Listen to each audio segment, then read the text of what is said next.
So we've already spent some time going from factored form, which is a quadratic that looks like this, into standard form, which is a quadratic that looks like this. And I don't know if I ever put it in exactly this form here, plus c. We've seen it in a form that looks more like this. We've seen it like y equals negative 5x squared plus 20x plus 5. We've seen our standard form like that. The way we get there is by expanding using our FOIL method. Using our FOIL method here. And we've also gone from a, sorry, I'm going all over the place here. We've also gone from a vertex form, which looks like x minus h squared plus k. We've expanded this into x minus h, x minus h plus k, and then we have done FOIL to expand this pair of brackets to end up with something in standard form as well. Now we're actually going to look at the applications of standard form and why sometimes that's a really beneficial form for us to use. So let's take a look and we'll see projectile motion is a fantastic application of standard form. We get a lot of information from an equation in standard form if we're working with projectile motion. So projectile motion is the motion that you see that you can expect if something is being thrown. Often we talk about a ball being thrown or a javelin being thrown or something like that. What we're talking about is how an object reacts in terms of its height over time. So if we're throwing something up in the air, then we're going to start it from an initial height here. We'll notice that that's not coming from the origin, it's coming from above the origin. So we start from an initial height and we throw the ball up, up, up, up, up, up, up until it slows down. And for a brief second there, when it's changing directions, it's actually not moving up and it's not moving down, it's just staying still. And then it comes back down and it lands at a certain time. So when we're working with projectile motion, then what we're talking about is instead of a y-axis, we're talking about height, and instead of an x-axis, we're talking about time. Now, let's just clean that up a tiny bit there.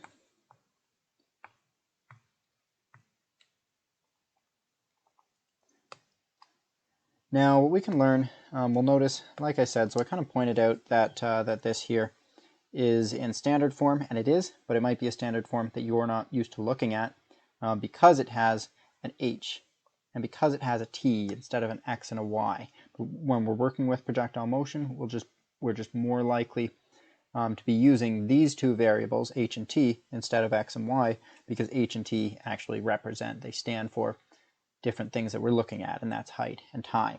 So if I were to write this as you're used to seeing it, it would say y equals negative 5x squared plus 20x plus 5. So we can see it is in standard form. We don't have any brackets involved in this one here. It's just nice and simple. How many x squareds do we have? How many x's? And how many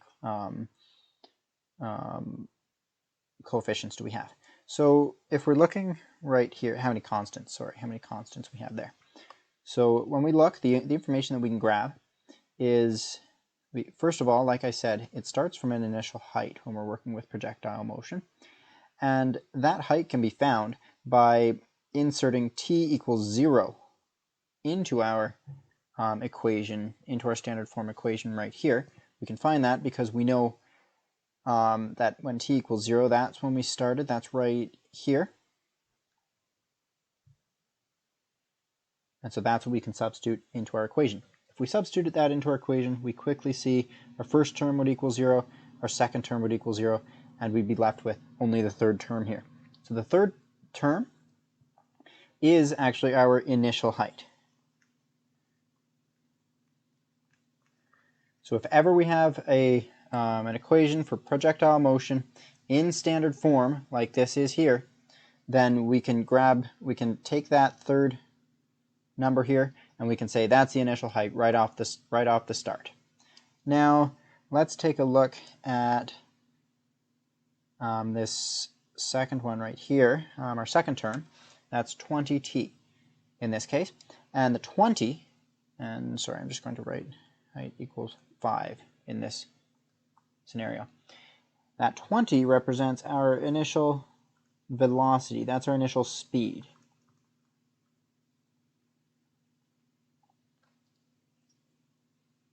So that represents how fast the ball is moving when someone releases it from their hand. And typically the velocity, it starts off going very fast, and then it, like we said, it'll stop moving entirely, then it'll come back down. What we're going to be focused on in this course is the initial velocity. So here the initial velocity would equal 20. Not the t, just 20. And finally, the first term here, and again, we're not going to be working with so much with the first and second terms. Most of the questions will be asking the initial height. But our first term here is the acceleration. It tells us the acceleration. An acceleration, if you are not aware, that's how the speed changes over time. So we know that the ball will start off, like I said, the ball will start off going very fast, and it'll slow down, slow down, slow down, slow down. The speed at which it slows down, so how long it takes to slow down, that's determined by the acceleration. And that's just a little bit of background information for the pieces that we can learn from projectile motion. Now let's take a look at example 1 here. So a ball is thrown into the air. The height of the ball in meters is represented by this equation, where t is measured in seconds, and that's perfect. Most of the time with projectile motion we're going to be working with meters, and we'll be working with seconds. We can use those when we're dealing with our therefore statement at the end of the problem. So what is the initial speed of the ball? That's question A here. We can take this right away straight from our equation here, because it's in standard form, and that's very important. It needs to be in standard form here. So because it's in standard form, they're asking for the initial speed. Well, I take a look, that's the coefficient on my second term here. So the coefficient on my second term is 25. So the initial speed is 25, and because we're dealing with meters and seconds,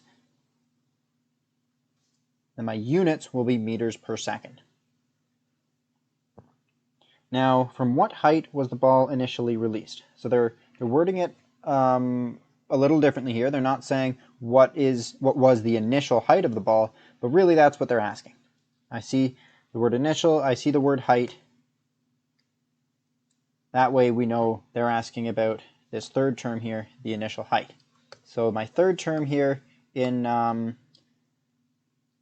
example 1 here is 6. So the initial height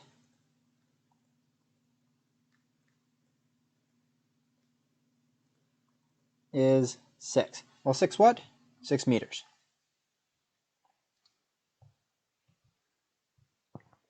Oops. And let's see here. How high was the ball after 3 seconds? So this is going to be the first problem where we're actually going to do some algebra to solve it, because we can't find that out just from looking at our standard form. So if we take a look, after 3 seconds, so another way of saying that is when t equals 3. So what we can do is we can substitute t equals 3 into our equation here. And our equation is h equals negative 5t squared plus 25t plus 6.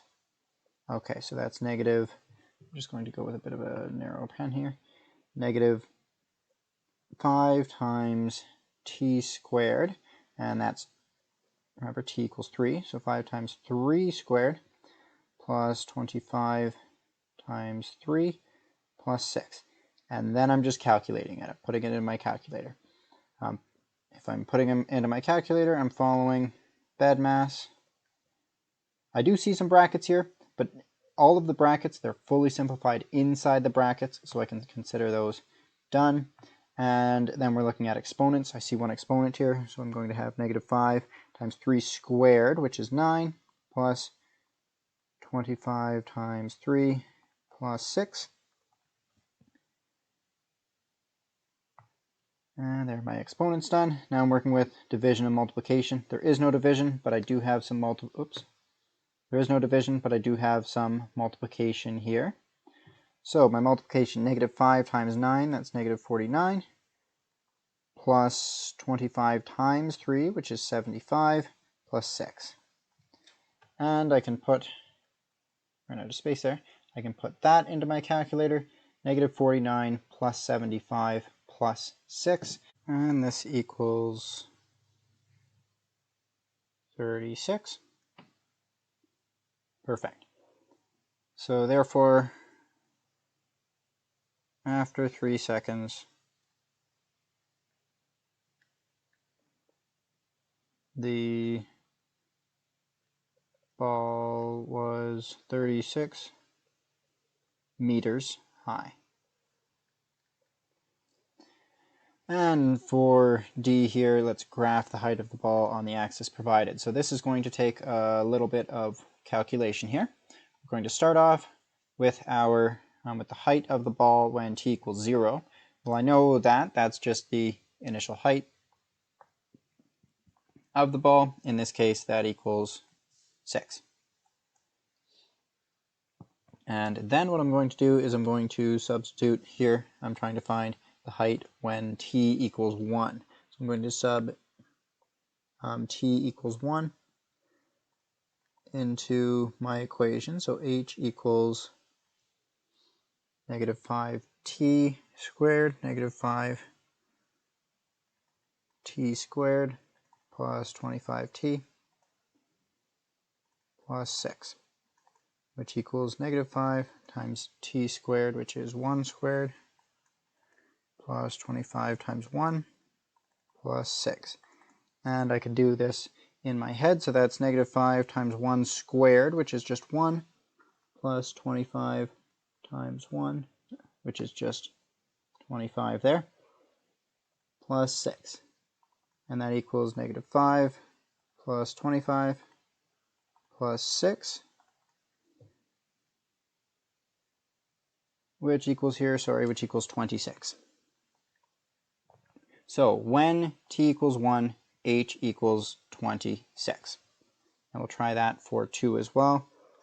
Sub t equals 2 into our equation. I'm not going to write out the equation again this time. I'm just going to sub it in right away. So h equals negative 5 times 2 this time squared plus 25 times 2 plus 6. That equals negative 5 times 4 plus 50 plus 6. Now if your calculator can handle something like this all in one go, you're more than welcome to type that in there.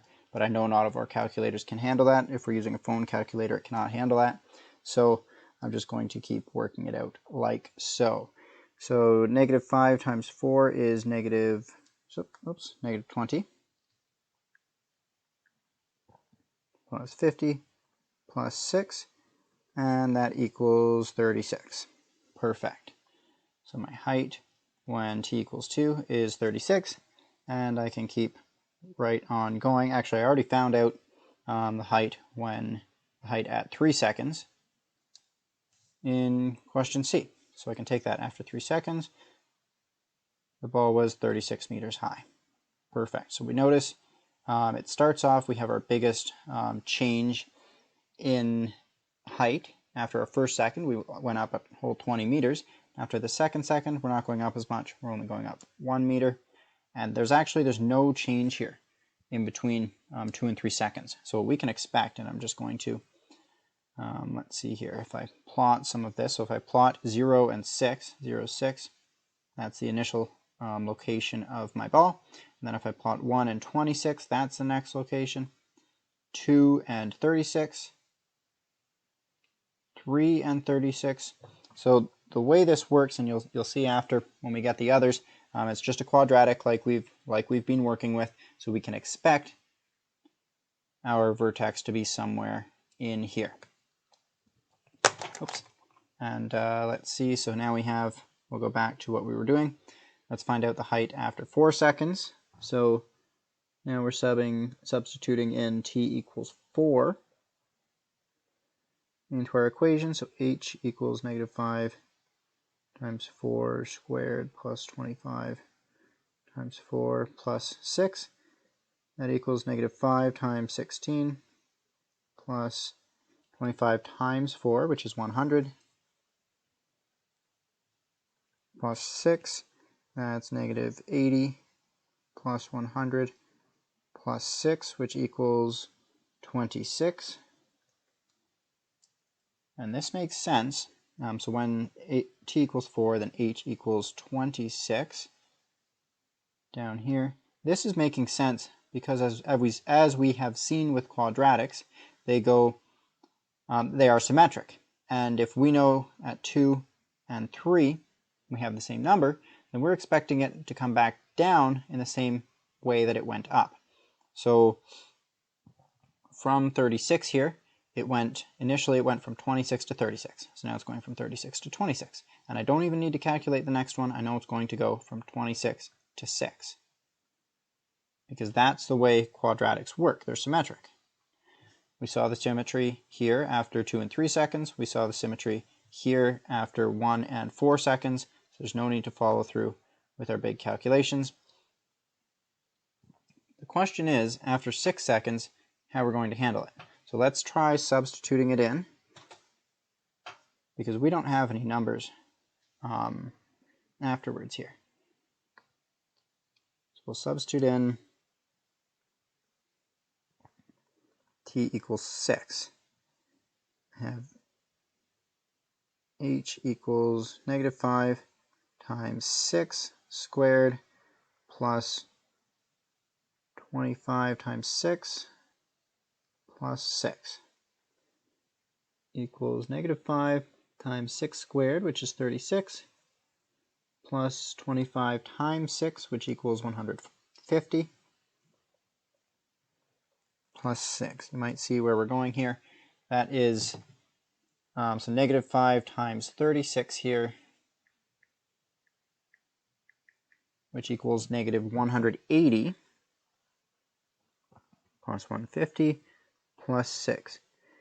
If I sum all of those up, I'm left with -24. Okay, so what's going on? I have a height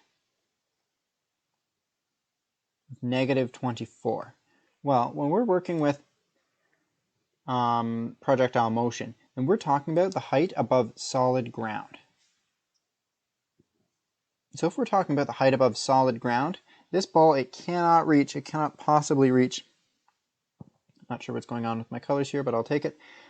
We cannot possibly reach a negative height. So once we hit a negative height, then we assume the ball stays at h equals 0.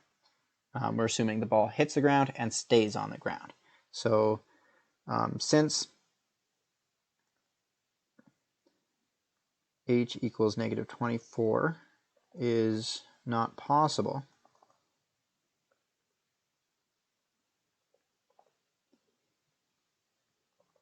at t equals 6, h must equal 0. So we're going to plot that point in there. And we'll notice that one doesn't fit on our quadratic, and that makes sense because there's no more projectile motion happening when the ball is on the ground. But we know we can draw in the curve of our quadratic. It looks, oh, that's not very curve-like, is it? Let's try it with a bigger pen. The curve of our quadratic probably looks something like this. And this time we're not going to draw our arrows on the end. In the past we drew our arrows on the end, but we know, like I just said, the ball was not moving before time equaled 0 here. So we're not going to pretend that the ball was moving. Additionally, after the ball hits the ground, we're not going to pretend the ball keeps going because it doesn't. It stops when it hits the ground. Here we're remembering the context of the problem. Now we'll work on example 2, and I know it's getting a bit long here. We'll work on example 2 pretty quickly here. So here we have the height of a flying shoe. I guess not a ball this time. We're working with a flying shoe. is modeled by the relation h equals -5 times t minus 3 squared plus 55, where h is the shoe's height above the ground in meters and t is the time in seconds. Well, we know, we realize that this equation here, this is not in standard form. This is in vertex form, and we've worked with vertex form before, so we know what it can tell us. Vertex form obviously can tell us very quickly where the vertex is. So if I have an equation in vertex form like this, like we talked about up here, our vertex is given by h and k. So if this is in vertex form, then h equals 3, k equals 55. So my vertex is at 3, 55. And we'll look at question 1 here. How many seconds will it take for the shoe to reach its maximum height? That's our key word here, maximum. When we're talking about maximums, we know we're talking about our vertex. But in the past, when we talked about our vertex, it was at an h and a y coordinate. This time, it's at a t and an h coordinate. So how many seconds will it take for the shoe to reach its maximum height? If you'll remember, up here, I pointed out that t is like our x, h is like our y. So if we're looking at this, we're saying, okay, how many seconds will it take for the shoe to reach its maximum height? Meaning I'm looking for the h value of my vertex. That normally would be the x value, but this time it's the h value of my vertex. The h value of my vertex here is 3, so it will take 3 seconds. And next, again in my problem, what is the maximum height of the shoe? I see that word maximum, meaning I'm dealing with my vertex. So if I'm dealing with my vertex, I'm going to be looking here. What's the maximum height of my shoe? And I realize maybe it's a little confusing to write this as an h when I already have one of my variables as an h here. So what's the maximum height of the shoe? Well, here I'm looking for the height at my vertex, which is 55. I can see that right away, right here. Maximum height of the shoe, it will reach up to 55 meters. Not sure who's throwing the shoe, but they have one heck of an arm. And what is the height of the shoe 5 seconds after it's thrown? So we're talking 5 seconds, we're talking about t equals 5. And we can substitute this into the equation. I know the equation looks different than it did in standard form. Than example 1 did in standard form, but here we can still use the same strategy in order to find the height of the shoe after a certain time. So we're going to substitute t equals 5 into our given equation, which is h equals, and sorry, I'm going to switch back to my narrow pen for this, h equals -5 times t minus 3 squared plus 55. So we're going to substitute in t equals 5. So -5, 5 minus 3 squared plus 55. And we're going to use, just like we did before, we're going to use our bed mass when calculating this. So first we'll deal with the brackets. So everything inside the brackets is what that's talking about. So we're going to work with 5 minus 3. That equals 2. I'm going to write out the rest of my equation as it was. My brackets are done. My exponents now are next. -5 times 2 squared, which is 4, plus 55. Oops. And my division is next. I don't have any division. We'll work with multiplication. So -5 times 4, that's -20, plus 55. And finally, we're used to seeing nice and simple questions like this. We're just working with our addition. -20 plus 55 is 35. So therefore, after 5 seconds,